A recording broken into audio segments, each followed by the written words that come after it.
Most music tours simply could not function without a few essential tools.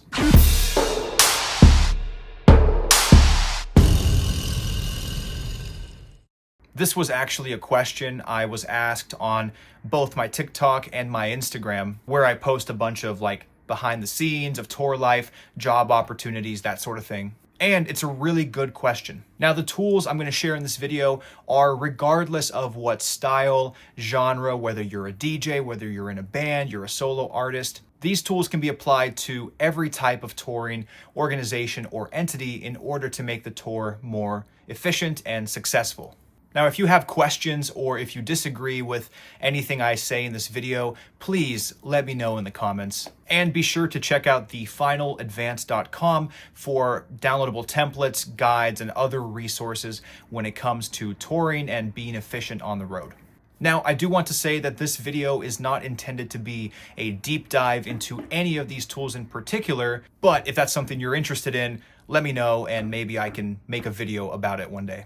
Okay, so the first tool is one that basically every touring entity under the sun has used and uses because it's the industry standard, and that is MasterTour. MasterTour is a logistics and team communication app and software. It's great for any genre. It's great for being accessible on mobile, so on your phone. It tracks flights. You can allow multiple members of your team to access MasterTour. You can allow members of other teams with varied level of permissions to access the tour. And essentially, it's like a home base that gets updated more or less in real time for every single detail of a tour. And I use MasterTour daily, literally like I'm looking at the tab open on my laptop right here. Now, I won't get too into MasterTour in this video, but I do think it's an extremely essential tool, and I have a more crash course into MasterTour on the Final Advance, so go check that out if you are interested in learning more about the tool. Now, I do know some people who don't like MasterTour for various reasons, and one of the perhaps common alternatives that people use for a day sheet or a touring logistics schedule run of show app is called TripIt. TripIt is similar to MasterTour but has limited features and is really useful for smaller parties, individual itineraries, for example. The next tool that I use on the road as a tour manager, and that basically everyone I know uses or has used at some point, is Google Sheets, and specifically anything within the Google Suite, Google Docs, Sheets, Forms, all that stuff. And I chose to include it in this video because it's one of those tools that's so commonplace and average that some people think it's people don't use it in this kind of environment, but we do all day, every day. We use it for a lot of things. Specifically with Google Sheets, a lot of tours, including some of the ones that I manage, will use it for finances. I'll use Google Sheets to create very elaborate budgets where I track things like settlements, crew day rates, per diems, flight costs, fuel expenses, any kinds of receipts on the road. And it's usually tied to a folder where I will keep actual screenshots of credit card receipts, gas receipts, that sort of thing. But again, the Google Suite package and Google Sheets in particular is great because you can share access with your team, with management, with your agents, whoever you need to have access,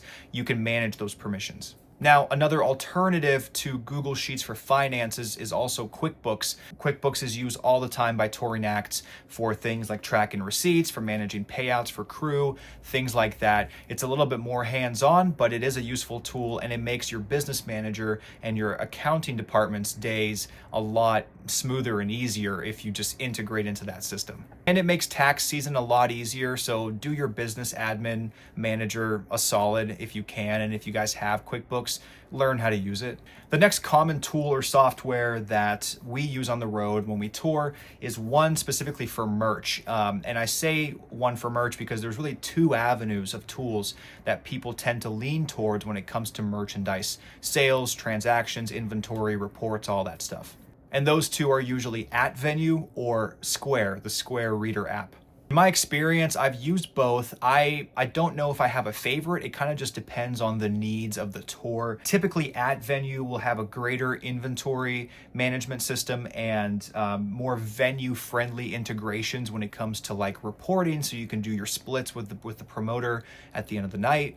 but it kind of lacks certain flexibility when it comes to how you manage your reports. Typically with AtVenue, everything is pre-programmed, and then on the road, you kind of have like limited access to what you can change within AtVenue. Square, on the other hand, is very quick, very easy to use. You can get one of the readers, you can quickly start accepting payments, but it does all have to be manually programmed, and it doesn't have the most robust inventory tracking mechanism. So if you're trying to track your merch sales and reconcile it with your online store versus your in-person tour date, items that are sold, I found that is less easy to use than AtVenue. And just to throw another one out there, I know some tours that actually use the Shopify point of sale system. I've never used it myself, but Shopify does have a way for you to be able to receive payments on the road, which could help if you use Shopify for your online store.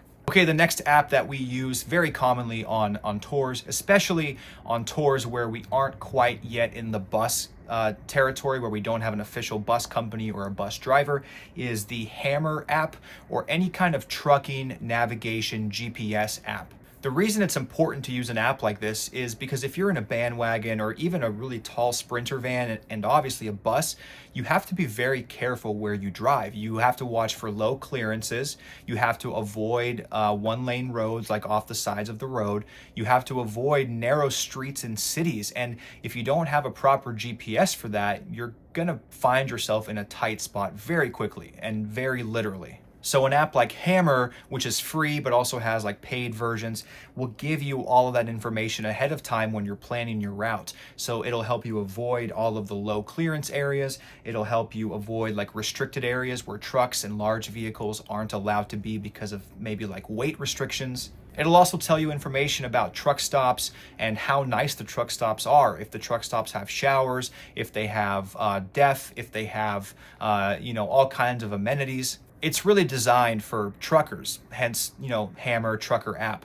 And when you're on tour, even if you're driving your own bandwagon, you guys are basically truckers, you're roadies. Now, alternatively, once you get into hiring a bus company, typically they will already have a satellite GPS for their drivers to use, which is a little bit more professional, a little more accurate when it comes to some of these limitations. And it also allows them to track their buses in real time so they can watch for overdrives and that sort of thing. But by the time you're in the bus territory, it's the bus company's job to sort of figure out all that stuff. Okay, and the last tool I want to talk about in this video is for media, and that is Dropbox. Dropbox is a cloud storage solution for a place where you can store pictures, files, videos, that sort of thing. And of course, it's mostly used by touring media in the context of this video. But I suppose you could also use it for like deal memos or maybe tracking invoices or tracking quotes. Dropbox is great because it's very easy to set up and share access to files with certain people. Also, one thing that's great about Dropbox is when you preview the images or video files in the folder, before you download them, you can actually view them in a higher resolution, which can sort of help prevent that need of like downloading files every time just to, preview them. And also, unlike Google Drive, in my opinion, Dropbox is a little bit easier when it comes to managing permissions and sharing links and that sort of thing. With Google, sometimes it's weird. You have to physically click the share option to share a file with someone. Sometimes you can copy a link, but you have to turn the link on for like anyone view, anyone edit. So generally speaking, with the tours that I've been on and work on, Dropbox is the preferred option for media content. Okay, there you have it. Those are just a few of the common tools that I see on the road literally every day as a tour manager. If I missed any like really important tool, or maybe you have a question about one of these, or maybe you flat out just don't agree with any of these tools, let me know in the comments. I'd love to know what you guys think. Now, fun fact, if you are interested in interning or coming out and working at one of the show dates that I'm managing on, I do have a way for you to do that on my website, thefinaladvance.com. You can fill out the, I think it's called Join the Team at the top right of the site. It's just gonna ask you to fill out a quick form about where you're based, your resume, that sort of thing. And the next time that I am on tour through your area or nearby, I may reach out and see if you're interested in coming out and at the very least, least interning, just having fun, enjoying the show, but potentially picking up some paid work. And if you guys like this video, please subscribe to the channel, share the video, like the video, comment, all that good stuff. I'm trying to get this page to grow, and that really helps. And yeah, there we go. That's those are the tools that I use pretty much every single day. Hopefully I will see you guys soon. Farewell, and thanks for watching.